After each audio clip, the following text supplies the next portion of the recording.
Dans ce nouveau podcast d'Inextenso consacré à l'économie sociale et solidaire, nous nous retrouvons aujourd'hui pour parler du mouvement coopératif. Nous aurons l'occasion de nous retrouver pour parler d'autres sujets spécifiques de ce secteur très important chez Inextenso.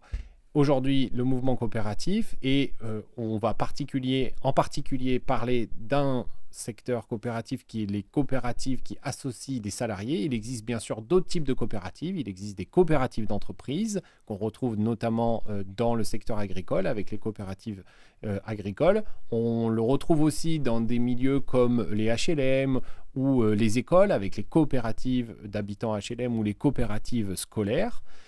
Toutes sont dans l'économie sociale et solidaire, mais aujourd'hui, nous, ce qui va nous intéresser, ce sont les sociétés coopératives où les salariés sont associés à la gouvernance et au capital de l'entreprise. Et pour parler de ce sujet, j'accueille à cette table avec nous Pascal Jacquet, pour commencer, président de la SCIC, Société coopérative d'intérêt collectif de l'Assul Vaux-en-Velin, un club de handball professionnel 100% féminin, basé à Vaux-en-Velin, comme son nom l'indique. Myriam Yilmaz, délégué général de l'URSSCOP Auvergne-Rhône-Alpes, et Laurent Simot, expert comptable Inextenso et directeur national de l'économie sociale chez Inextenso et associé aussi du groupe évidemment. Je vais vous laisser le temps de vous présenter, chacun votre tour. On va faire dans l'ordre dans lequel on est assis. Pascal, à toi l'honneur. Eh bien, donc, je m'appelle Pascal Jacquet, je suis président de la société coopérative d'intérêt collectif Esprit Sport Management, qui est la société professionnelle du club de l'Assul Vaux-en-Velin handball, un club féminin qui bien de le préciser. Voilà, qui évolue en Ligue 2, en Pro D2, et qui est professionnel depuis 3 ans. Très bien, merci. Myriam. Et donc, Myriam Yilmaz, déléguée générale de l'Union régionale des SCOP et SIC à l'échelle régionale Auvergne-Rhône-Alpes. Nous, on fédère et on accompagne et finançons les entreprises SCOP et SIC sur notre région. Précisons que c'est un mouvement national avec des délégations régionales sur toute la France. Donc, vous avez toujours une URSSCOP à proximité si jamais le secteur vous intéresse. Effectivement, donc on a une confédération générale des SCOP qui a plutôt la préoccupation de la coordination, du lobbying et de l'accompagnement des actions à l'échelle nationale et 9 unions régionales qui sont effectivement en proximité, en accompagnement des entreprises ou des porteurs de projets qui s'intéressent à ce modèle-là à l'échelle d'une région. Et donc Laurent. Laurent Simot, donc moi je suis effectivement associé chez Inextenso et directeur national de l'économie sociale. Inextenso, en quelques mots, c'est un cabinet d'expertise comptable à l'échelon national et d'audit également par ailleurs, et qui est organisé en territoire. On est plutôt des petites unités un peu partout sur les territoires, et comme on va parler de territoire, c'est intéressant de le préciser. Et par rapport au sujet d'aujourd'hui, on a 2 particularités.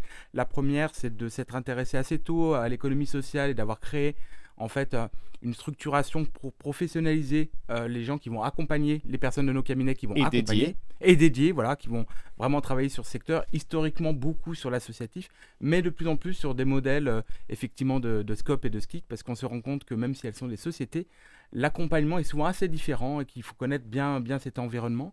Et la deuxième particularité, c'est qu'on a également créé des personnes dédiées à la création-reprise chez Inextenso, pour aider à la création de sociétés, et donc le modèle forcément de création-reprise en SCOP notamment est également très important pour nous.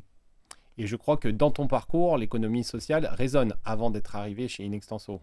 Oui, j'ai cette petite particularité d'avoir fait des études d'expertise comptable et d'avoir travaillé presque 10 ans en secteur associatif, alors sur un secteur un peu différent, les ONG.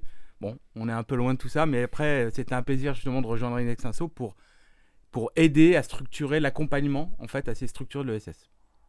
Merci à tous les trois. Donc pour préciser un peu notre sujet, nous allons parler du mouvement coopératif, mais les coopératives dont nous allons parler aujourd'hui sont des coopératives d'activité où les salariés sont majoritaires au capital et à la gouvernance, très précisément 51% au minimum dans les statuts. Et c'est bien de ces coopératives-là dont on va parler. On va tout de suite aussi poser sur la table le fait que Pascal Jacquet dirige une SCIC, SCIC, Société coopérative d'intérêt collectif. Tu l'as dit tout à l'heure, mais on le reprécise. C'est une forme particulière de coopérative dans laquelle on aura l'occasion de revenir, mais qui va encourager les coopérations territoriales, si on fait simple. Ça permet d'associer quand même plusieurs types d'entités.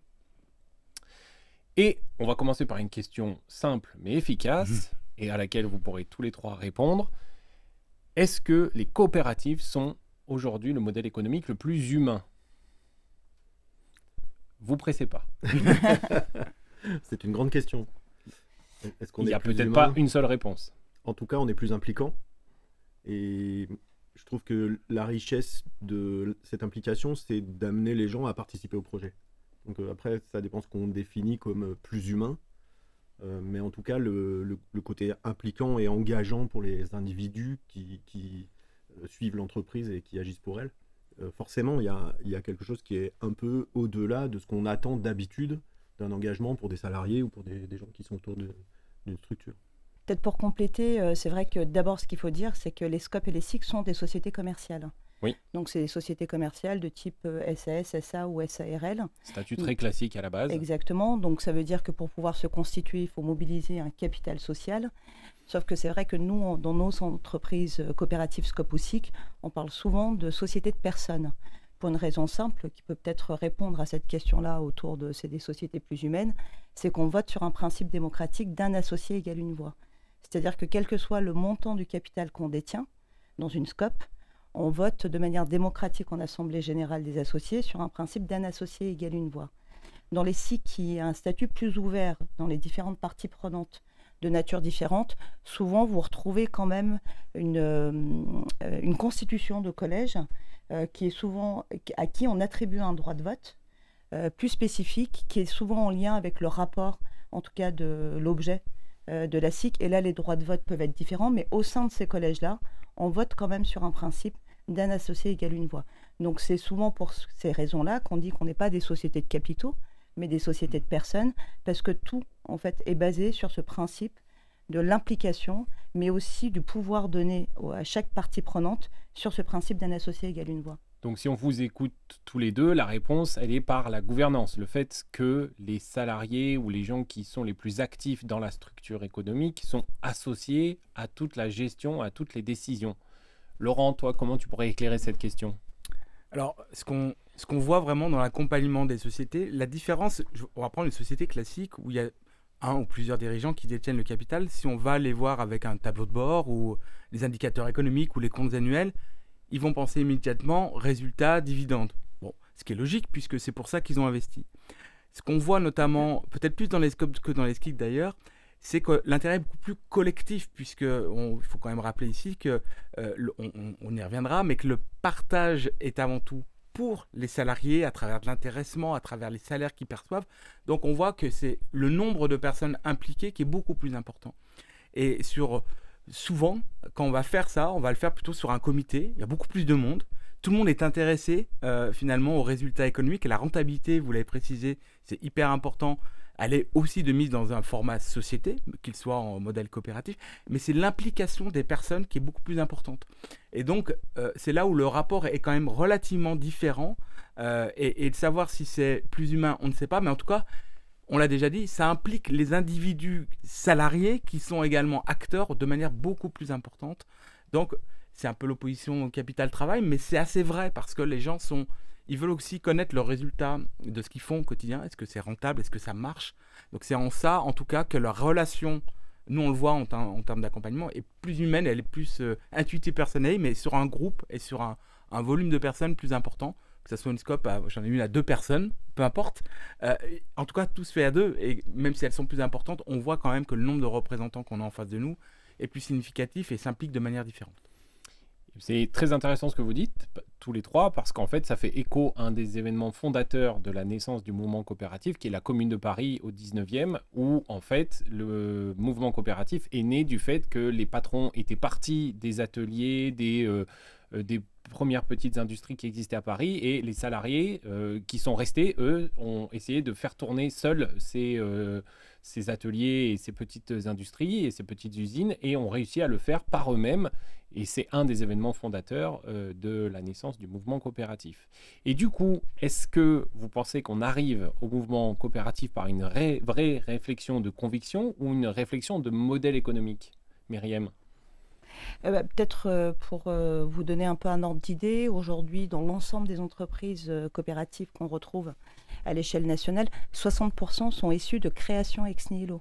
C'est-à-dire que c'est bien un groupe de personnes qui ont envie d'entreprendre ensemble, qui choisissent la forme coopérative. Donc, et c'est un phénomène un peu vrai nouveau, choix. ça. C'est que ça s'est inversé il y a peu de temps. Alors, c'est pas que c'est un phénomène nouveau, c'est qu'aujourd'hui, on parle du modèle coopératif différemment que ce qu'on faisait jusqu'à maintenant. C'est-à-dire que ce qu'on valorise beaucoup, c'est effectivement la reprise d'entreprise par les salariés suite à un dépôt de bilan, parce que je pense que voilà, ça fait couler beaucoup d'encre, des salariés qui veulent sauvegarder leur emploi, alors que statistiquement, quand on regarde, c'est moins de 8% en fait, de nos entreprises qui sont issues d'une reprise d'entreprise au tribunal. Donc, ce qui veut dire que les 92% restants, c'est effectivement un choix, soit de créer une entreprise en commun, soit dans le cadre d'entreprises existantes ou d'associations, de faire le choix de la bascule vers un modèle coopératif. Donc je dirais qu'effectivement, ça donne du sens en tout cas à l'énergie qu'on met au quotidien dans son travail. On a un rapport différent à son travail, à son entreprise. On a envie d'avoir une préoccupation qui dépasse son entreprise en fait, en se disant en fait quel sens ça a d'être détenteur d'une entreprise à l'échelle d'un territoire, comment je peux, au-delà de quel rôle mon entreprise a à jouer à l'échelle de son territoire, quel rôle a à jouer aujourd'hui, on parle de plus en plus de rapports vie privée, vie professionnelle, on parle de plus en plus des enjeux écologiques, voilà, c'est comment mon entreprise peut, par le fruit de mon travail, contribuer en tout cas à l'échelle du territoire et à l'échelle des besoins et des enjeux au-delà en tout cas de son territoire. Ok, Pascal, comment toi tu es arrivé à cette réflexion de mouvement coopératif pour un club de handball féminin? Alors c'est une réflexion en fait qui est multiple, où on a même une dimension supplémentaire. Dans la réflexion, nous on a fait un travail d'identité, dans l'idée que l'association était limitée pour développer cette partie professionnelle qu'on nous demande aujourd'hui. Et on s'est dit, en analysant la situation, que le statut SIC correspondait complètement à notre identité, à ce qu'on faisait déjà, à l'historique du club, à l'histoire de ces gens, et que finalement, en fait, c'est arrivé comme une évidence, ça pouvait pas être autre chose. Donc nous, presque, aujourd'hui, on dit on était déjà une SIC, mais on le savait pas. Donc en fait, on avait un travail social, un travail sur le territoire. On travaillait déjà sur l'accompagnement des jeunes filles dans les quartiers politiques de la ville depuis 30 ans, et sans le faire savoir d'ailleurs. Et ce modèle de valorisation qui est hyper important. Complètement. Et ce modèle-là, du coup, on nous a paru tellement évident dans les analyses qu'on a fait et les comparaisons, qu'on y est venu. Alors c'est aussi une opportunité de développement, parce que ça correspondait à quelque chose pour nous qui était un axe fort de développement pour rester dans ces niveaux professionnels, avec des moyens limités dans le sport qui est le handball, qui n'est pas très valorisé et très visible. Sport féminin de surcroît, avec des plafonds de verre de partout. On était enfermés dans des cubes de verre. Le sport féminin, les quartiers, Vaux-en-Velin. Le handball. Donc en fait, on a vu en fait, tous les freins qu'on avait et toutes les difficultés potentielles. Et ce statut nous est apparu comme une opportunité énorme de développer en continuant d'impliquer les gens, en fait, en continuant de partager, et effectivement c'est ce qui a déclenché beaucoup d'intérêt, beaucoup aussi on va dire d'adhésion avec des gens qui sont venus nous soutenir, et puis et une autre manière d'associer des partenaires qui habituellement dans le sport sont simples mécènes, on va dire, ou qui ont cette association d'image au club, ça permet de les impliquer autrement, je suppose. Oui, alors aujourd'hui, ce qui est assez, d'ailleurs, ça peut paraître surprenant, mais en tant qu'entreprise, on a plus de sociétaires que de partenaires. C'est-à-dire que le club a plus de sociétaires que de partenaires, parce que le partenariat dans le sport féminin est très compliqué. Et alors, on a des partenaires, mais on a surtout des sociétaires. Ça peut paraître surprenant.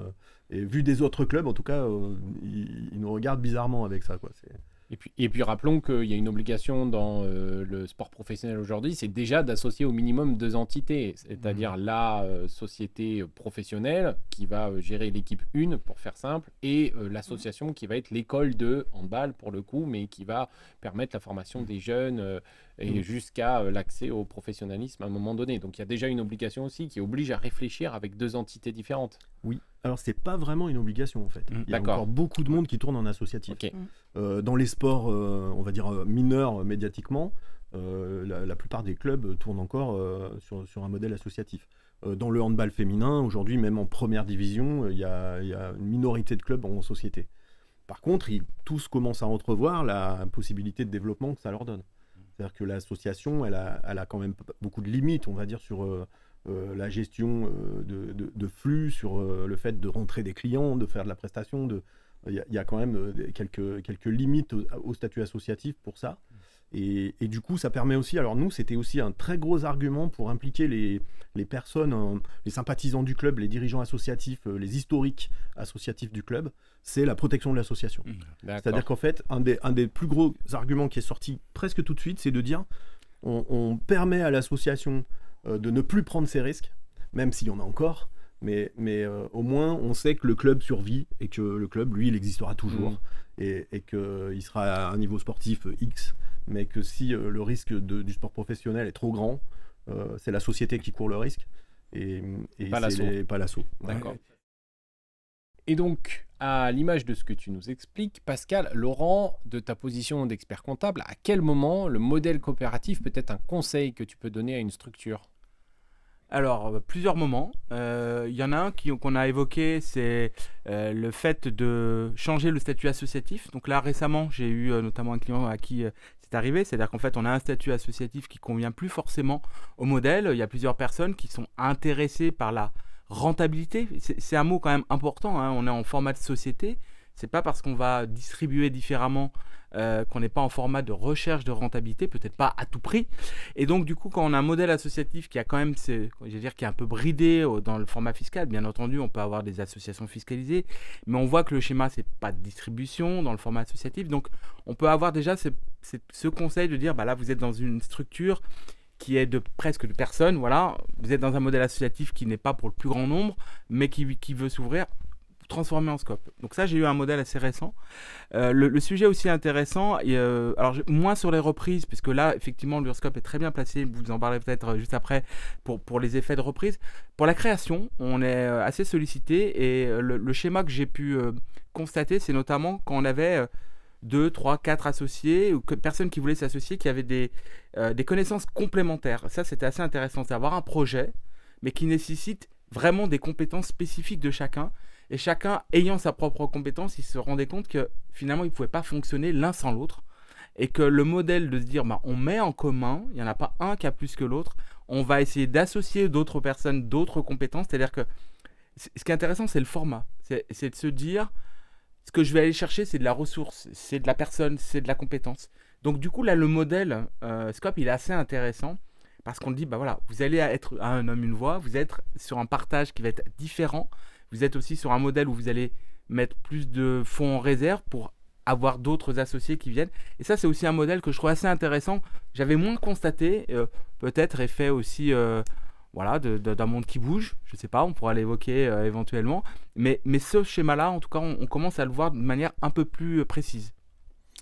Et c'est peut-être le moment de rappeler d'ailleurs que l'économie sociale et solidaire n'est pas qu'un secteur non lucratif. Il y a aussi de la lucrativité, simplement la lucrativité est limitée. Et si on parle de rentabilité, on parle aussi de production de valeur. Et rappelons que les sociétés coopératives sont des sociétés qui créent de la valeur. La différence, pourquoi on parle d'économie sociale et solidaire ? Parce que, à la différence de l'économie classique, il y a une obligation d'utilité sociale dans la production de la valeur, donc dans la production du bien ou du service de l'entreprise. C'est peut-être bien de poser ce petit rappel-là à ce moment-là. Et donc Myriam, toi, à quoi ça te fait penser cette remarque sur le conseil du passage en mouvement coopératif à certains moments de la vie d'une entreprise ou d'une association ? Et est-ce que c'est pas aussi un cliché de se dire que le mouvement coopératif ou le modèle coopératif n'intervient que pour de la reprise ou d'un prolongement d'activité ? C'est vrai que tout à l'heure, j'évoquais un peu les statistiques générales qu'on a. Donc, on voit bien que pour 92% des cas, en fait, c'est un vrai choix qui a été fait. Peut-être en complément sur les associations, mais je crois que ça a été bien illustré, en tout cas par le témoignage de Pascal, c'est que parfois, il y a besoin de se doter de moyens financiers pour permettre, en tout cas, d'assurer la pérennité et donc le développement du modèle en tout cas associatif qui génère du résultat. Enfin, je veux dire, je pense qu'il ne faut pas non plus mettre des cases. Il ne faut pas que nous, qui voulons ouvrir justement un peu l'appréhension qu'on peut avoir de ces différents modèles de l'économie sociale et solidaire, de mettre dans des cases, en tout cas, les différentes formes juridiques. Il y a des associations qui performent, mais je pense que vous le savez très bien, voilà, qui performent, en tout cas, dans leur modèle économique. La question, c'est la manière dont j'utilise, en tout cas, ce résultat au niveau. Mais c'est vrai que parfois, pour certaines associations, il y a besoin d'aller chercher des moyens financiers complémentaires. Il y a une gouvernance et des décisions qui sont plutôt portées par les équipes en interne, avec un conseil d'administration qui finalement ne s'est pas renouvelé dans la durée, parce que effectivement, c'est des gens qui sont impliqués, intéressés. Et donc, du coup, on sent qu'il y a besoin de changer la gouvernance, il y a besoin d'aller chercher des moyens complémentaires, d'impliquer différemment.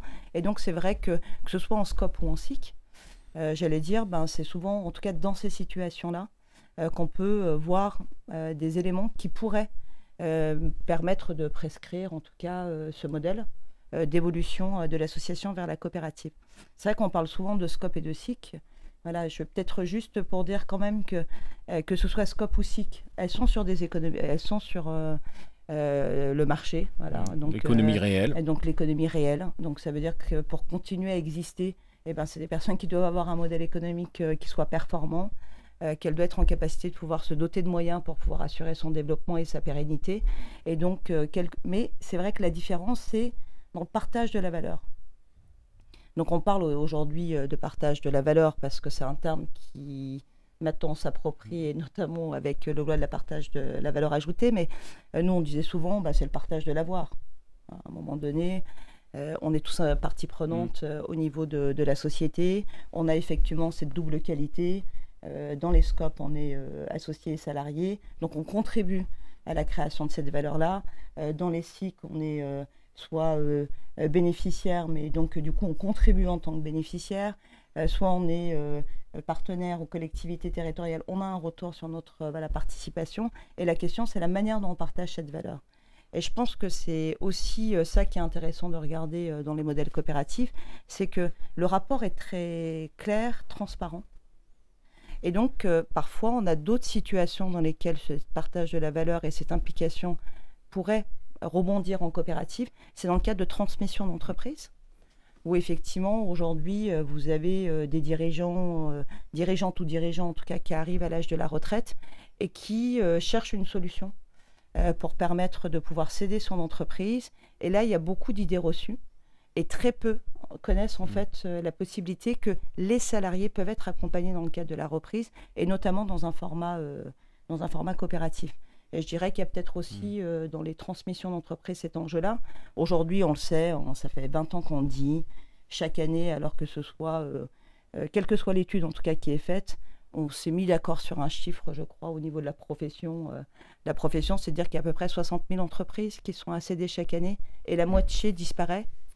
Oui, alors, de repreneurs. J'ai pas les chiffres, mais effectivement, alors ça c'est un vrai constat aujourd'hui, surtout sur des modèles, des TPE, mais des TPE voilà, de 5-10 salariés, où finalement le dirigeant historique est présent depuis très très longtemps. On va pas se mentir, qui quelquefois a eu du mal justement à préparer l'avenir, et qui finalement est porté par rapport à des salariés fidèles, mais c'est pas sa première piste. Et souvent c'est un peu tard, donc on voit un nombre de sociétés qui disparaissent par cessation d'activité, et surtout sur ce modèle-là, sans avoir pensé forcément à la possibilité de reprise par les salariés. Et c'est vrai que c'est un peu triste de voir que en fait on recrée, mais surtout il y a de la cessation simple d'activité parce qu'il n'y a pas trouvé de repreneur. Et là on a effectivement, mais vous en parlez, et je ne l'ai pas évoqué parce que finalement c'est très rare que les personnes soient intéressées par ce modèle-là, ou n'y pensent pas, ou ils disent mais non, pourquoi non, je vais revendre. Mais en fait ils arrivent au bout du bout, et puis finalement ça tombe, ils arrêtent l'activité, point. Voilà, c'est un peu triste à dire. Et ça, en tout cas, là je vous rejoins totalement, il y a un vrai avenir à mon avis. Peut-être, si je peux rebondir, et je veux bien aussi avoir l'avis, c'est aussi convaincre les salariés eux-mêmes, parce que c'est là où on en a certains qui en parlent, mais ils disent mais moi le modèle ils y croient pas, chacun ensemble, chacun pour soi, et c'est là aussi où il y a cette complexité. Peut-être juste un sujet, dans une entreprise justement classique d'un dirigeant qui est resté pendant très longtemps, on peut avoir des écarts de rémunération relativement importants. On peut avoir aucun intéressement qui a été mis en place. Donc du coup, finalement, à l'intérieur même, on se sent avec un champ de responsabilité très hiérarchisé. Et c'est peut-être ça aussi un peu quand même la différence du modèle, c'est qu'on a quand même souvent des écarts de rémunération moins importants. On a du fait de l'intéressement une répartition, elle n'est pas égalitaire, il y a des écarts de rémunération, mais en tout cas elle est proportionnée, donc chacun est intéressé.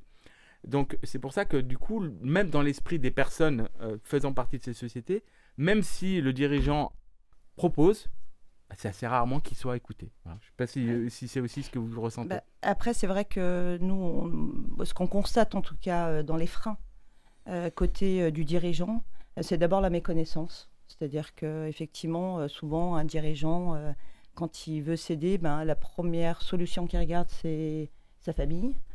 Quand il n'a pas une cession familiale, il se tourne plutôt vers l'extérieur. Et du coup, quand on creuse un peu la question pour savoir pourquoi ils ne pensent pas à leurs salariés, le deuxième frein qu'on a identifié, c'est la question de la capacité financière des salariés à pouvoir effectivement apporter les financements nécessaires par rapport à la valorisation de son entreprise. Et c'est là où, en fait, le mouvement coopératif a structuré et intervient. C'est-à-dire que nous, on accompagne autant le dirigeant pour lui expliquer les différentes modalités qui sont possibles, la manière dont on peut accompagner les salariés. Et on lui explique aussi qu'on a des outils financiers, parce que c'est la singularité, en fait, du mouvement coopératif. Je sais qu'on fédère et on accompagne, mais quand même la singularité de notre mouvement Scope et SIC, c'est qu'on a développé des outils financiers qui permettent de pouvoir intervenir aussi dans ces phases de transition, et notamment dans le cadre de rachat d'entreprises par les salariés sous format coopératif. Et c'est vrai que côté salarié, les freins qu'on a pu identifier, c'est la méconnaissance de l'environnement financier d'une entreprise. La réalité, c'est que quand vous êtes une dirigeant, salarié d'une entreprise, c'est pas vous qui êtes au quotidien dans les préoccupations économiques et financières de l'entreprise, c'est le dirigeant. Je veux dire, donc forcément, comprendre un peu quelle est la démarche qu'il faut enclencher, qu'il faut aller voir, comment il faut faire, en fait, ils ne savent pas, mais parce que ce n'est pas leur quotidien. Par contre, s'ils ont un attachement à leur entreprise, s'il y a un vrai savoir-faire, de la compétence et une envie de pouvoir se dire que collectivement, il y a peut-être quelque chose à pouvoir faire, et notamment, pourquoi pas être demain copropriétaire de son entreprise. Là, nous, on est là pour les accompagner sur le processus de rachat de la société. Donc, j'allais dire, ça joue sur les deux, ça joue sur les deux, mais je pense que là-dessus, les experts comptables ont quand même un rôle important. Parce qu'on dit souvent que c'est le premier conseil des entreprises, ce qui est vrai, je pense. Et c'est vrai qu'on voit bien, nous, que quand on rencontre des différents experts comptables, quand on leur explique comment est-ce qu'on accompagne, souvent ils se disent, bon, c'est vrai que c'est une solution qui pourrait être intéressante à proposer aux dirigeants. Et peut-être juste, Gilles, compléter sur un point important, en tout cas les cas où on a pu sensibiliser, effectivement, les dirigeants, c'est de le faire très tôt. Pourquoi ? Et je trouve que votre remarque est très pertinente, c'est qu'on leur dit toujours, intéressez certains de vos salariés aux préoccupations économiques et financières en amont, très en amont, impliquez-les, parce que le jour où effectivement l'idée peut se transformer, il faudra qu'ils aient déjà une vision de ce que ça implique en termes d'emprunt bancaire, en termes de levée de fonds. Rappelons également ici un point important, le modèle Scope prévoit dès le départ le fait qu'il y a un minimum de mise en réserve, mais également dans les fonds de développement qui participent au mouvement de manière à avoir un fonds commun qui permet également d'être un outil financier pour la création ou la reprise d'autres scopes. Donc je pense que c'est un point extrêmement important à travers les outils financiers. On a cette obligation également qui fait partie. Les scopes doivent être appartenir à un mouvement, à une union régionale ou nationale. Et puis on y reviendra peut-être après, mais il y a quand même un sujet aussi, c'est qu'ils sont soumis à l'obligation d'avoir un réviseur qui va regarder, qui va vérifier certains éléments. C'est quand même une vraie particularité des scopes. Donc voilà, c'est un point extrêmement important, la constitution des réserves à l'interne et également d'un fonds de développement qui doit aider le mouvement et le développement des scopes. Mais au final, et pour rebondir vers Pascal, est-ce que ce qui est au cœur du projet coopératif, c'est pas le savoir-faire et la valorisation du savoir-faire, que ce soit dans la gestion quotidienne d'une entreprise, que par le bien ou le service qui est produit, Et ce qui permet de poser une autre question à Pascal, parce que c'est peut-être aussi au cœur du sujet dans des secteurs tels que le sport. Donc est-ce qu'en final, ce n'est pas la perpétuation d'un savoir-faire qui est au cœur du sujet, et en plus, la valorisation de ce savoir-faire? Je m'explique, le mouvement coopératif ou le modèle coopératif est peut-être aussi un moyen moment pour un secteur qui a beaucoup vécu sur le subventionnement, et le subventionnement public en particulier, de pouvoir vivre de son propre savoir-faire, plutôt que d'attendre et de courir après les subventions. Il y a plusieurs niveaux dans la question. On a constaté, nous, au départ, dans notre diagnostic de création, qu'on manquait de compétences. Et une des raisons pour lesquelles on a voulu évoluer en société et dans ce format est d'agglomérer le plus de compétences possible pour amener justement une autre vision. Et ça, je dois dire, dans l'objectif qui était initial, c'est quelque chose qui a très bien fonctionné. Ça nous a permis d'amener d'autres visions, d'autres personnes qui ne sont pas impliquées dans les associations, dans le sport, et de travailler avec eux sur des réflexions avec de la vision. Donc c'est le premier élément qui nous a guidés. Après, il y a effectivement un autre élément, on va dire, global de dire on doit changer de culture. Et on doit passer d'une culture de la dépendance et de la dette à une culture de l'investissement et de l'innovation. Alors, pour ça, moi, je me considère comme presque un combattant dans le monde du sport et de l'associatif. Je dois dire que même si on a une fédération qui est exceptionnelle sur beaucoup d'aspects, dans son développement, dans sa capacité à travailler, notamment sur le féminin, on est très Rappelons vertueux. que le handball est le premier sport collectif chez les femmes. Et on a une fédération qui nous défend vraiment et qui est là-dedans. Mais malgré tout, passer d'un modèle initial associatif à ce modèle de l'investissement, c'est quelque chose qui heurte beaucoup aujourd'hui. Qui n'est pas dans la culture. À faire une levée de fonds, ce que disait Laurent. En fait, on me rétorque « Ah, mais c'est de la dette, vous vous endettez ». Et moi, j'essaye de leur faire comprendre en fait qu'on ne peut pas développer sans investir. C'est-à-dire qu'on est encore sur des espèces de représentations qui sont un peu illusoires aujourd'hui, qu'on peut tout faire avec rien, qu'on peut développer à partir de zéro, avec pas un centime. Et dans ce qui nous est demandé dans le sport professionnel, ça n'est plus possible. Aujourd'hui, les gaps financiers, ils sont énormes. Nous, on était par exemple d'un fonctionnement qui était à peu près autour de 350 000 € en 2020, dans une division qui était très amatrice à l'époque. Voilà, aujourd'hui, on est à quasiment 650 000. Mais en fait, si on veut vraiment pérenniser, il faut qu'on passe à 1,3 million. Ouais. Donc on est sur des proportions en fait qui ne tolèrent plus la question de la subvention, qui ne tolèrent plus la question on va dire, d'une pratique du partenariat lambda traditionnel. On n'est plus du tout dans je mets un panneau dans le gymnase et tu me fais un chèque de 500 €. Donc il faut qu'on passe à autre chose. C'était très très clair dans le deal de départ. Très bien. Oui, Myriam. C'est vrai que peut-être pour rebondir, c'est vrai que les SIC, on les dit d'intérêt collectif, on les retrouve beaucoup en fait sur des secteurs dits d'intérêt généraux ou sur des besoins à l'échelle du territoire. Quand je dis d'intérêt généraux, sur la filière agroalimentaire, sur la santé, sur l'énergie, ou des projets en tout cas qui ont un impact important sur le territoire et qui nécessitent justement de pouvoir impliquer les différentes parties prenantes.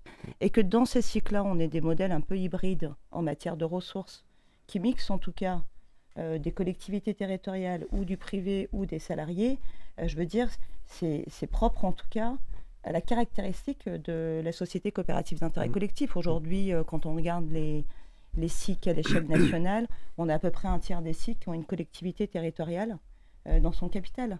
Et je veux dire, c'est pas en soi une dépendance par rapport à la ressource publique. Non, c'est parce qu'en fait, elle est partie prenante et que l'objet social et le service ou le produit que concrétise la SIC, en fait, est d'intérêt collectif. Tout à fait. Et donc, du coup, je pense qu'il ne faut pas non plus se dire que c'est complètement absurde de retrouver en tout cas des ressources de la part des collectivités territoriales dans les activités au niveau des SIC. Mais de toute façon, c'est le paradoxe du secteur de l'économie sociale et solidaire en général, c'est que ce secteur-là est né aussi de trous dans la raquette des politiques publiques, parfois, est venu s'insérer dans ces trous-là, dans certains secteurs, que de fait, il doit pouvoir vivre aussi d'un financement public parce qu'il vient compenser une absence de l'État ou des collectivités territoriales sur certaines politiques publiques. Mais en même temps, il y a aussi tout un champ qui s'est développé, presque ex nihilo par rapport à ça, qui est plutôt de la logique de l'entreprise, mais avec toujours cette recherche d'utilité sociale. C'est peut-être le moment justement de poser des noms aussi pour donner des références aux personnes qui nous écoutent. Par exemple, aujourd'hui, la société coopérative dont on entend le plus parler, c'est Duralex, les verres de la cantine, hein, vous vous souvenez, avec l'âge au fond du verre, qui est en fait le numéro du moule. Bref, voilà, et qui est aujourd'hui l'exemple type, qui est à la fois intéressant de suivre, mais aussi, comme on le disait, qui n'est pas tout à fait représentatif, puisque c'est une reprise d'activité qui était en difficulté, mais qui permet de se documenter sur ce qu'est le modèle coopératif et qui peut être le modèle aussi pour porter un budget ou un chiffre d'affaires qui a plusieurs dizaines de millions d'euros aussi au quotidien, qu'il n'y a pas de rapport à faire entre le chiffre d'affaires global de l'entreprise et le secteur dont elle est issue. Donc il faut aussi casser ces clichés-là. Aujourd'hui, ça nous a permis d'avoir un champ, on va dire, de valorisation qui est assez large. Et on a des ratios, c'est-à-dire qu'on est arrivé à mettre en place quelque chose qui est à peu près à 30%, dans moi, ce que j'appelle l'investissement des collectivités territoriales, effectivement, sur notre activité et sur les différentes et pas un subventionnement, un investissement. Voilà, un investissement. On est à 30% à peu près sur du mécénat, et beaucoup plus du mécénat que du partenariat. Je pense que ça, dans le modèle du sport féminin, on est vraiment axé sur des questions de valorisation par le mécénat. Et puis on a les 30 autres % qui sont dans la prestation. C'est-à-dire qu'on amène quelque chose, des services qui sont une valeur ajoutée pour nos clients et qui ont une identité forte aussi. Et du coup, je pense que ce ratio, aujourd'hui, il est équilibré. Et ce qu'on veut, bien entendu, c'est augmenter, parce que c'est là où on a le plus de levier de développement, c'est sur la prestation et sur le mécénat. Mais ne pas perdre cet investissement public et ce lien avec le territoire. De par cette participation à l'intérêt général. Voilà. Parce que nos engagements dans nos actions, en fait, sont toujours sur l'enrichissement du territoire. On travaille, c'est vrai que la SUL, c'est aussi pour ça qu'on est particulier, c'est-à-dire qu'on a beaucoup travaillé historiquement dans l'insertion, dans l'éducation. Par exemple, la semaine dernière, on avait un événement qui s'appelle Handicap, Sport et Emploi, où on met sur un terrain des recruteurs, des DRH, des candidats, on leur fait jouer un match de handball fauteuil, après on fait des jeux de cartes de profilage, après on fait des jeux de rencontres, et puis à la fin on boit tous un jus d'orange ensemble, et en fait les entreprises qui viennent, ils trouvent des candidats dans le cadre de leur politique d'insertion, inclusion et de RSE, et voilà, on est des acteurs de la RSE, des acteurs du territoire, on travaille avec la mission locale, donc on porte ça. C'est, je pense, pour ça que les collectivités investissent avec nous. Peut-être un point également intéressant, on a parlé tout à l'heure au niveau des scopes de la méconnaissance du grand public des salariés. Je voudrais peut-être revenir aussi sur la méconnaissance parfois des collectivités aussi de ce modèle. Je ne veux pas faire d'opposition, mais récemment j'en avais parlé. Je vais quand même un peu opposer la SPL, la société publique locale, et la SCIC. C'est quoi la différence ? C'est que finalement, dans un territoire où on a un besoin donné, la collectivité ne peut pas le porter directement, donc elle doit trouver le moyen. Souvent, elle pense à cette fameuse SPL, Société Publique Locale, où en fait, elle va nicher l'activité. Mais en fait, quand elle fait ça, elle le fait un peu seule. La grosse différence de la SCIC, c'est qu'on a identifié et qu'on veut associer d'autres acteurs, qu'ils soient associatifs, etc., d'où d'ailleurs que l'initiative vienne d'une association, d'un groupe de personnes ou de la collectivité. Mais on s'aperçoit là encore qu'on a quand même un vrai besoin d'expliquer auprès des responsables des différentes collectivités comment ça fonctionne, parce que le premier réflexe, ça va être de créer la société détenue par la collectivité. Donc ce qui est intéressant aussi à travers le modèle SCIC, qui est quand même un petit peu différent du modèle SCOP, c'est de voir que c'est l'alternative de comment on va faire de la coopération entre personnes un modèle en commun. Et je pense que c'est très très intéressant justement de voir que ça doit impliquer plusieurs acteurs. Et peut-être, j'anticipe un peu, mais c'est aussi quelque part une volonté, une garantie, peut-être pas une garantie, mais en tout cas une volonté de pérennité de cette action, de pouvoir continuer au-delà, parce qu'on est à plusieurs, on est plusieurs acteurs, donc on va pouvoir être moteur, mais également avoir un projet qui porte et sur du long terme.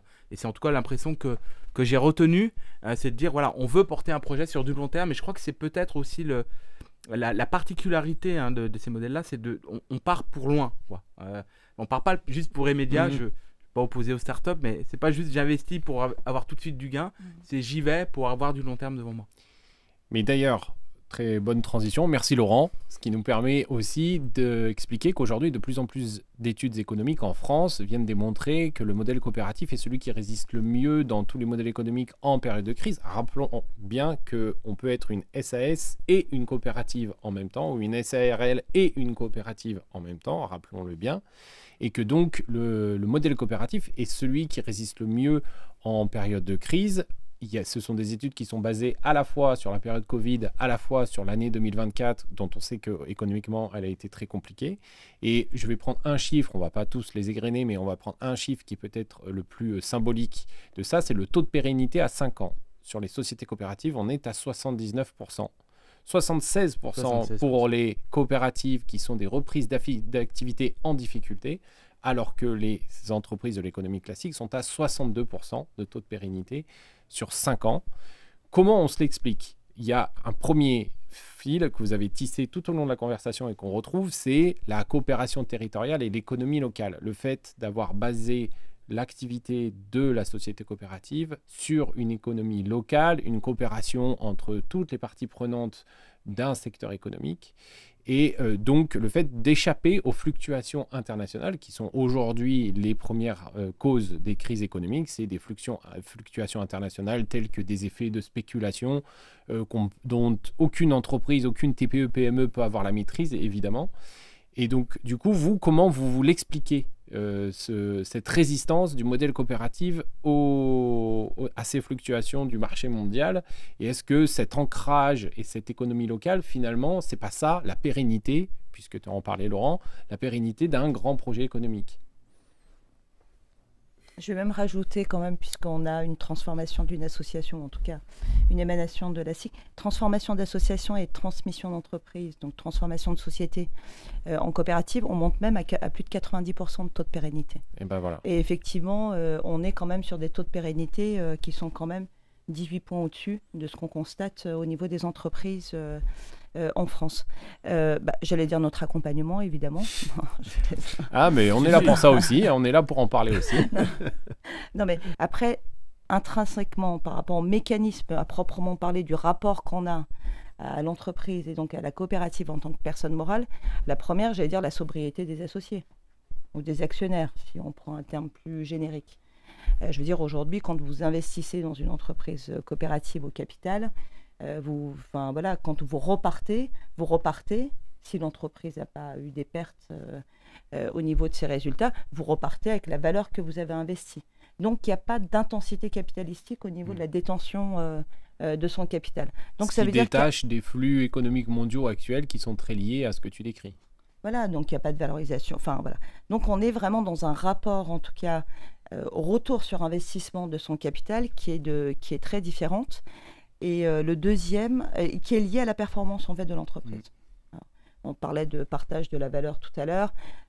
Dans les entreprises SIC, c'est un peu plus limité parce qu'on doit laisser au moins 57% du résultat dans les réserves. Et souvent, en fait, dans les SIC, c'est 100% du résultat qui est laissé dans les réserves de la société. En scope, effectivement, en moyenne, il y a 42% qui sont maintenus dans l'entreprise. Il y a 42% qui sont redistribués sous forme de participation à l'ensemble des salariés. Et effectivement, on vient rémunérer les associés qui ont investi du capital. Mais ce qu'on constate, c'est que c'est souvent limité. Voilà, en moyenne, c'est 16%. Donc, ça veut dire que la majeure partie du résultat est maintenue dans l'entreprise. C'est-à-dire que c'est la part du résultat que je mets dans mes réserves. Et ces réserves sont dites impartageables. Ça veut dire que c'est bien des fonds propres qu'on constitue pour l'entreprise, pour lui permettre de pouvoir faire face à des aléas qu'on connaît aussi, puisqu'on reste sur une économie de marché. Donc, on a quand même des entreprises qui dépendent aussi du contexte économique ou réglementaire. Voilà. Mais par contre, ils ont un amortisseur qui constitue dans la durée. Mais c'est aussi, surtout, une capacité à pouvoir investir sur l'avenir. Puisqu'en fait, ces réserves, c'est de la trésorerie qui est maintenue dans l'entreprise et donc effectivement qui permet de pouvoir assurer les investissements à plus long terme et de penser en tout cas à plus long terme.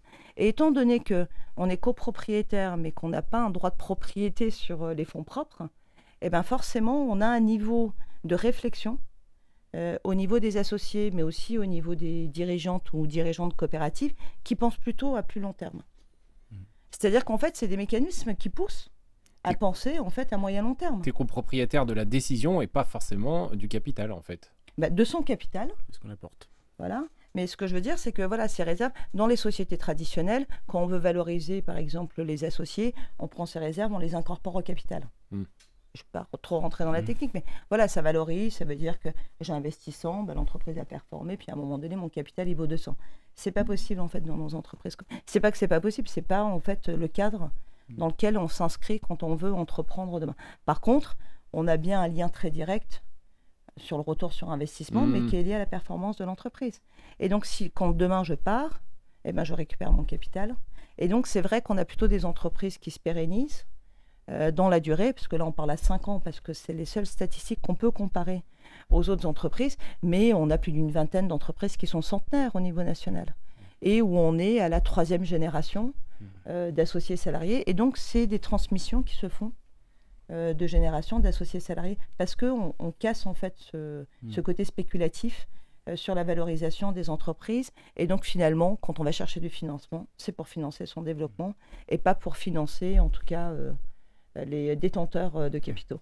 Juste peut-être pour rebondir, parce que le terme amortisseur est particulièrement bien choisi, je trouve, de cette obligation d'avoir une majorité du résultat. Rappelons, cette volonté de faire du résultat qui doit être à la fois distribué aux salariés et dans les réserves. C'est ce point de réserve qui est important. Il y a aussi une notion qu'on a peu évoquée, et je pourrais en reparler, c'est on a des réserves et souvent on les associe aussi à des plans pluriannuels d'investissement. C'est un sujet qui est assez intéressant aussi. C'est de voir de quelle manière, en fait, avec ces réserves, on prévoit l'avenir justement en investissant pour améliorer sa rentabilité, améliorer son activité. Ça, c'est aussi un point spécifique qui fait partie du modèle Scope. Et pour terminer sur ce point-là, peut-être, c'est pas une opposition, mais le vrai sujet, c'est, on le voit bien, les grandes sociétés aujourd'hui qui veulent avoir et faire du développement, ces fameux investissements, c'est là où ils commencent à faire rentrer au capital. Alors, je vais pas faire un débat sur les fonds de pension aujourd'hui, mais très clairement, quand aujourd'hui on est dans un fonds de pension, qu'est-ce qu'on cherche? Une rentabilité sur l'investissement, un retour sur investissement, le versement de dividendes. On cherche de la valorisation de part capital si on est un investisseur privé. Là, on est quand même sur un modèle très différent, parce qu'on sait que quand on rentre, on repart avec ce qu'on avait amené, même 100 ans plus tard. Non, je caricature, mais même juste 30 ans plus tard. Et du coup, le modèle de l'intéressement, on est quand même rémunéré, c'est pas le sujet, mais cette part importante qui est dans la réserve et qui est réinjectée. Je pense que ça, c'est vraiment, vraiment un sujet, parce que voilà, chaque personne va regarder, aujourd'hui, je vais faire un placement financier, qu'est-ce que je regarde? Il y a 2 systèmes, et après, on peut les croiser, le taux, et sur quoi on investit. Et puis, quand on commence à s'intéresser aux 2, c'est là où on commence un peu à changer d'appréciation. Mais si on ne regarde que le taux, c'est là où on voit bien que le modèle ne peut plus tenir, ou en tout cas pas à long terme. Donc je pense que c'est vraiment important, c'est qu'on est dans un système où les gens sont rémunérés. Et peut-être dernier point quand même hyper important, chacun est salarié, ne l'oublions pas. Quand on est salarié, on paye des cotisations sociales. C'est-à-dire qu'aujourd'hui, on paye pour la retraite, on paye pour la cotisation chômage. Donc quand on s'arrête, on a le droit à tout ça. À tout ça. Quand aujourd'hui on investit au capital, on est généralement en TNS, travail non salarié, donc on n'est pas couvert, on prend ses propres couvertures, on n'est pas du tout non plus dans le même modèle. Donc c'est là où aussi on va chercher la rentabilité peut-être d'une manière différente. Je crois que c'est aussi important de rappeler un peu ces statuts. Après, moi j'aimerais bien un peu casser une idée reçue, c'est de penser qu'on ne s'enrichit pas en fait avec sa valeur travail. C'est-à-dire qu'en fait, la différence, il faut changer un peu à un moment donné de logiciel quelque part, parce que souvent un dirigeant, quand il a créé son entreprise, quand il l'a développée, il se dit qu'une partie en tout cas du fruit de son travail, il va la récupérer au moment de la revente. Voilà. Dans une entreprise coopérative, les associés salariés ou le dirigeant, en fait, il a un rapport au travail et au retour de son investissement qui se construit dans la durée avec des mécanismes de redistribution qui font que, en fait, quelque part, la valorisation de son implication, il l'a construit dans la durée. Et je m'explique, quand on investit dans une SCOP, on peut percevoir des dividendes. Et c'est vrai que quand on investit à plusieurs, déjà, le risque, il est dilué sur plusieurs personnes, financier. Je veux dire, là où vous voulez racheter une entreprise, si vous devez apporter 100 000 en capital, c'est très différent de le faire seul que de le faire à 10. Voilà. Et quand on a des dividendes, en fait, quand on calcule le retour sur investissement de ce capital investi, parfois on peut être surpris quand même des taux. Et après, il y a sur la redistribution du résultat, cette fameuse participation qui est redistribuée, où ce qu'on constate en moyenne, c'est les 42%, c'est quand même de l'épargne salariale que vous constituez, qui est effectivement exonéré d'impôts sur les revenus, voilà, mais qui est en fait le fruit de leur travail. Dans un pays, on est champion du monde de l'épargne en plus.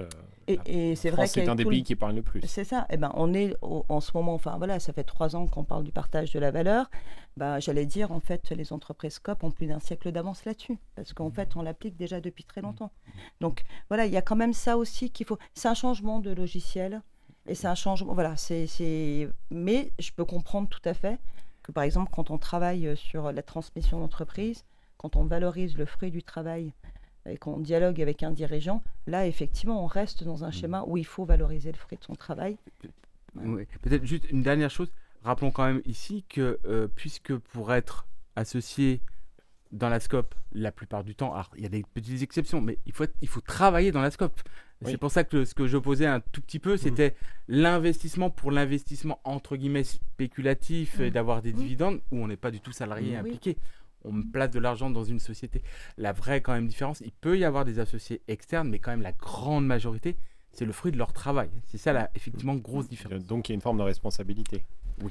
Et du coup, Pascal, toi qui vis ça au quotidien, quelle part tu as pu vérifier dans l'intuition de base de faire basculer dans un secteur qui est compliqué, où il n'y a pas de modèle économique. En plus, dans le sport, on le dit souvent, il n'y a pas de modèle économique, si ce n'est le mécène qui accepte de fonctionner à perte indéfiniment parce qu'il a des intérêts à côté, souvent aussi quand même, ou pas, ou des intérêts d'image parfois. Qu'est-ce que toi, tu as pu vérifier dans l'intention ou l'intuition de départ du mouvement d'appliquer le modèle coopératif à ce club de sport qui, en plus, par essence, un club de sport est un projet territorial qui associe des profils très divers de la joueuse, en l'occurrence, aux familles des jeunes joueuses, en passant par le kiné, par l'entreprise d'à côté qui va être partenaire, la collectivité territoriale qui a besoin d'activités sportives sur son territoire, etc. Qu'est-ce que toi, tu as pu vérifier dans l'intuition et l'intention de base qui se vérifie aujourd'hui et qui fait que, on peut le dire quand même, la Sulvo résiste mieux que certains autres clubs professionnels ou en voie de professionnalisation sur la métropole. Sur ces résiste mieux, on dit jusqu'ici. Jusqu'ici. On montre que ce on touche la table qui est en bois et on dit... Il nous a aidés, oui, mais t'as quand même il nous a sorti de l'ornière. Et puis tu as quand même quelques vérités qui sont venues du terrain. On est sur des choses qui sont très positives. Ce que je veux dire, c'est qu'en fait, à l'aune de ce qui vient d'être dit, on est sur du temps long. Ouais. C'est-à-dire qu'on casse un peu des codes même sur la vision et la représentation de ce que les gens pensent de comment il faut faire pour développer le sport professionnel sur un territoire, où jusqu'à présent l'illusion, la mythologie, c'était on a un très gros investisseur qui se pointe. De préférence du Moyen-Orient. Ou pas. On a des cas à Lyon avec des gens qui sont venus, qui ont investi fort sur le handball, hélas. Il y a peu de temps, et qui, quand ils se retirent, laissent derrière eux une place totalement vide et des énormes difficultés pour les clubs et les dirigeants. Donc on voit bien en fait que le modèle mythologique, qui est aussi porté par les fédérations et par beaucoup de monde, j'entends encore beaucoup d'interviews, même dans le handball, en disant il faudrait trouver un gros partenaire. Mais en fait, ce modèle-là, il est mort. C'est un modèle des années 80. Je passe un message d'ailleurs à mes collègues, aux entraîneurs, aux cadres, aux dirigeants du sport en général. Cessez de raconter des histoires sur le fameux gros partenaire. Il n'existe pas, il existe dans vos rêves, sous vos oreillers. Nous, en fait, ce qu'on voit aujourd'hui, c'est que je sais pas si la fragilité, elle n'est pas quand même là, parce que, comme tu l'as dit, le secteur du sport professionnel féminin, c'est quelque chose qui est quand même très très difficile. Donc on ne peut pas même produire même dans le professionnel masculin, et dans le masculin aussi. Il faut bien préciser que dans tout sport confondu, il n'y a que très peu de clubs qui sont rentables de leur propre activité. C'est 3-4 grands clubs de foot, Manchester United, le Real Madrid, etc. Pourquoi ? Parce qu'ils vendent beaucoup de maillots de par le monde entier. C'est le seul moyen pour eux d'être rentables. Sinon, tous les autres clubs de tous les sports perdent de l'argent. Notre développement jusqu'à aujourd'hui, de nos 2 premières années, et on est tout petit, ce qu'on voit, c'est qu'on est dans du développement lent. Et qu'on est dans un développement effectivement qui projette sur le long terme et qui projette la valorisation de ce qu'on fait. Donc en fait, on sait qu'aujourd'hui déjà, la solidité qu'on a gagnée, alors elle n'est pas énorme, mais elle est sur un réseau, elle est sur un ensemble de clientèle, elle est sur des modes d'action qui, elles, sont installés et qui nous donnent de la richesse. Avec une sorte d'assurance fondamentale sur on sait qui on est, ce qu'on peut faire et que ça va perdurer. Mais on se bagarre beaucoup pour casser les codes, casser les représentations de ce qu'on nous demande, parce que on a évoqué en aparté avant de discuter les questions de la DNCG qui sont un peu d'actualité sur Lyon, et en fait même dans des commissions comme ça, au regard de ce que des gens qui sont des gestionnaires nous demandent, c'est quasiment de nous assurer justement ce fameux gros partenaire avec une signature. Et moi j'essaie de leur dire, vos modèles de contrôle sont totalement obsolètes. Changez de modèle de contrôle, changez vos visions, changez vos représentations. Et pour ça, c'est un combat. Mais le développement lent, il est évident. On le voit aujourd'hui, nous. Parce que c'est sous-jacent à vos interventions respectives à tous les deux, c'est qu'il y a aussi tout l'aspect militant, entre guillemets, en tout cas d'acculturation, un modèle qui n'est pas forcément très connu, très reconnu, et qui vient transformer des clichés économiques, en particulier dans certains secteurs comme le sport. Et donc du coup, ça, il faut bien le prendre en compte quand on s'engage dans un modèle coopératif, c'est qu'il va falloir militer, c'est-à-dire qu'il va falloir défendre ce modèle-là, le faire connaître. Et pour ça, Laurent, on a quand même des obligations légales et financières qui permettent de clarifier ce qu'est le modèle coopératif. Tu parlais tout à l'heure du contrôle, si tu veux revenir. Quels sont pour toi les 3-4 principes importants du statut coopératif qu'il faut bien intégrer quand on se lance dans une démarche de passage en modèle coopératif? Alors, peut-être Myriam pourra compléter mes propos, mais rappelez quand même qu'effectivement, d'ailleurs, un peu l'histoire... c'est un cadre légal, quoi, le statut coopératif. Il y a un cadre légal. Alors déjà, il faut revenir aux fameuses lois de 2014 sur l'économie sociale et solidaire qui donnait un cadre global et qui avait quand même, j'ai plus les titres exacts, mais une volonté de redonner un nouveau souffle au modèle coopératif. Donc effectivement, rappeler un peu les grands principes qui sont à l'intérieur de cette loi, mais aussi un certain nombre d'obligations quand même. C'est vrai que c'est toujours un peu particulier. On voit par exemple la SCOP qui doit se déclarer auprès du ministère du Travail. C'est bien ça ? Oui. Qui doit se déclarer préalablement sur la liste des SCOP. Donc on se demande d'ailleurs un peu pourquoi, mais je sais pas, Myriam...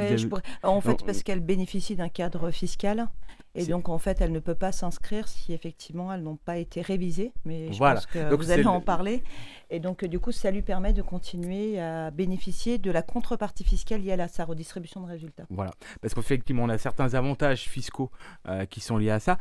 En fait, voilà, elle a quand même ces contraintes-là. Elle a aussi l'obligation d'avoir une révision coopérative. Hein, donc, c'est à la fois sur les modes de fonctionnement. En fait, justement, hein, avec les obligations de minimum de réserve légale à 15%, le minimum des participations auprès des salariés, parce que là, vous avez cité les chiffres globaux, mais on a des minimums. Donc, respecter un cadre de fonctionnement qui est également une contrainte qui n'est pas trop lourde non plus, mais on voit que certains se disent tiens, voilà, ça mais c'est plutôt, je pense, dans l'esprit, hein, donné plutôt sous une forme de garantie. Je pense qu'on revient vraiment au sujet de départ. Comme c'est peu connu, peu développé, en tout cas sur le grand public, il faut donner ce cadre pour qu'on garantisse le mode de fonctionnement et qu'on montre que ça fonctionne. Je ne sais pas si c'est un peu comme ça que vous le voyez, donc j'ai tendance à le voir d'un côté bienveillant plutôt que sur... contrainte administrative en tant que telle. Oui, et après, c'est vrai qu'on l'a peu dit, mais c'est plutôt un modèle qui se développe. Hein. Oui. Alors effectivement, c'est méconnu, mais je veux dire, quand on regarde sur les 4 dernières années, on a eu, au niveau national, c'est plus de 35% d'évolution du nombre d'entreprises ou d'emplois dans nos entreprises coopératives. Donc, c'est même particulièrement vrai sur les 20-30 dernières années en France, où on a quasiment, depuis les années 80, si je ne dis pas de bêtises, on a doublé le nombre de coopératives entre les années 80 et aujourd'hui. Ouais, nous, c'est même sur les 10 dernières années sur notre région. Voilà, on a doublé le nombre d'entreprises Scope ESIC sur les 10 dernières années sur notre région. Donc, je veux dire, effectivement, je pense que c'est peu connu. Je pense qu'il y a encore un effort à faire à notre niveau et pourtant on fait, enfin voilà, vous avez cité Duralex, ça a été quand même là pour ça aujourd'hui. Un coup de projecteur parce que ça touchait aussi les personnes voilà, qui savaient de quoi on parlait, bien de communication grand public, mais on voit que de toute façon, enfin voilà, il faut qu'on continue notre effort, mais surtout d'expliquer en fait que derrière ces mécanismes-là, c'est un cadre et une manière d'entreprendre qui doit correspondre aussi aux personnes qui ont envie de pouvoir porter collectivement leurs projets. C'est sûr que si vous êtes seul et que vous avez envie de détenir le pouvoir et qu'à un moment donné, vous avez envie de vous redistribuer le résultat à la fin de l'année, c'est même nous, on va vous déconseiller d'aller... Voilà. Donc, je pense que c'est plutôt ça l'entrée, c'est de se dire, si on a envie d'entreprendre à plusieurs, si on a envie de prendre ce risque-là, si on a envie de se dire que notre entreprise, en fait, on la connaît bien, on connaît bien son positionnement, on connaît bien les clients, je veux dire, finalement, avec peut-être un accompagnement de la formation, parce que nous, on ne considère pas qu'on est dirigeant, on le devient. Je veux dire, il faut casser aussi le mythe. C'est-à-dire que ce n'est pas que le mythe sur le modèle coopératif qu'il faut casser. C'est tout à l'heure, on évoquait le mythe du sponsor. Nous, c'est pareil. Enfin, je veux dire, il faut casser le mythe. Bien sûr qu'il faut quelqu'un qui dirige l'entreprise. Dans les coopératives, vous avez des mandataires sociaux. Vous avez président, PDG ou gérant. Vous avez bien un mandataire social. Donc, un dirigeant qui, au quotidien, doit prendre ses décisions, voilà, les défendre, les proposer en assemblée générale de ses associés comme n'importe quelle autre entreprise. Par contre, c'est le côté où, à un moment donné, il faut casser en disant si on n'a pas cet homme providentiel ou s'il n'est pas majoritaire dans les décisions, et donc au niveau du capital, ça ne peut pas fonctionner, on ne peut pas prendre des décisions à plusieurs. Voilà. Sauf qu'en fait, voilà.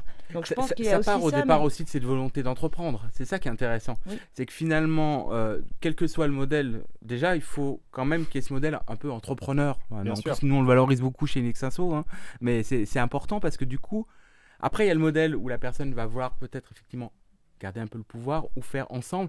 Et ce entreprendre ensemble, je l'apprécie particulièrement parce qu'effectivement, je vous rejoins, il n'y a pas d'école du dirigeant. Et nous, on le dit, nous, au sein de notre cabinet, généralement, on le devient. On le devient parce qu'on a l'envie déjà. Et c'est là où l'accompagnement, il est important, la formation, elle est importante. Et vous, voilà, on le voit pour des CCI, par exemple, pour des gens qui veulent créer une société. Et à travers leur scope, enfin les scopes, etc., ça va permettre de dire ceux qui sont intéressés par ce modèle et qui ont l'envie d'entreprendre, comment on les accompagne pour arriver à la meilleure solution. Et c'est comme ça, en tout cas, que moi, je vois votre travail. Et je le ressens aussi à travers... c'est très intéressant à travers cette ski qui... C'est aussi un modèle d'entreprendre, de faire développer, de volonté de développer le club. Je crois qu'il faut revenir aussi à la source et qui est extrêmement importante. Oui, qu'il ne faut pas que ce soit du coopératif pour du coopératif. Exactement. Il faut que ça parte aussi d'un projet et je pense que Pascal l'a bien éclairé. Et justement, en guise de conclusion pour chacun d'entre vous, si on en revient à notre question de départ, qui était est-ce que le modèle coopératif est finalement pas le modèle économique le plus humain ? Chacun, je vais vous demander de me donner 2 ou 3 points pour conclure qui pourraient inciter les gens à se diriger vers le modèle coopératif, soit de votre propre expérience, donc c'est particulièrement vrai pour toi Pascal, soit pour globalement le développement économique des territoires, pour toi Myriam, et puis pour toi Laurent, d'un point de vue d'expert comptable, donc qui a la notion de la solidité économique des entreprises globalement. Donnez-moi 2 ou 3 arguments qui convaincraient vos petits camarades dans le sport, dans le monde de l'entreprise en général et au-delà, de s'engager dans le modèle coopératif.